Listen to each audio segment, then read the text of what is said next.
தேவன் பலனளிக்கிறார்.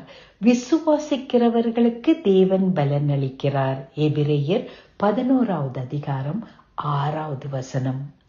தேவன் பலனளிக்கிறார். எவ்வளவு பெரிய அதிசயமான காரியம் அல்லவா? தேவனிடத்திலிருந்து நான் பலனை பெற்றுக்கொண்டோம் என்றால் அது நிறைவானதாக இருக்கும், நமக்கு திருப்தியை கொடுக்கக்கூடியதாக இருக்கும். அப்படி என்றால் தேவனிடத்திலிருந்து எப்படி பலனை பெற்றுக்கொள்வது, ஆசீர்வாதத்தை பெற்றுக்கொள்வது?